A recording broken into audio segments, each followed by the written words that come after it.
Welcome back. This is a 7.7, action equals reaction. In your textbook, this is section 6.7. So this is a wrap up of Newton's third law. If you remember, Newton's third law is that for every action there is an equal and opposite reaction. The main idea in this section is that you cannot touch something without being touched in response.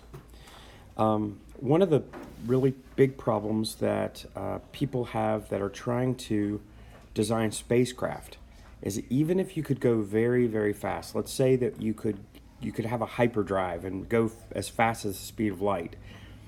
If you were to ever strike something, the force that it would strike a ship with, even if you were to be hit by a snowflake or a piece of dust, if you were going faster and faster and faster, the amount of force that that piece of dust would exert on the ship would be enough to destroy the ship.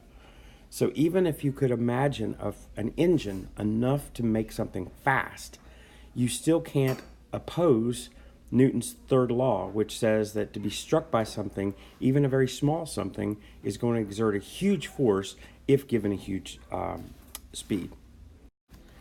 So this is the idea. If you hit the wall, you will be hit by the wall equally hard. Anybody that would put a hole in the wall is going to be hit by the wall with the same force that you hit the wall with. So if there is a case where you cannot have something back, all right, let's imagine that you have a sheet of paper held in midair, like that the football players run through on Friday nights.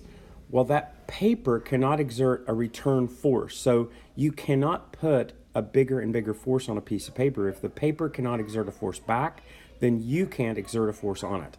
So even though that you have the ability to put, say, 50 pounds of force on something, if the paper can't exert a return force, then you can't put a force on it. It only gives you as much force as the return force is allowed.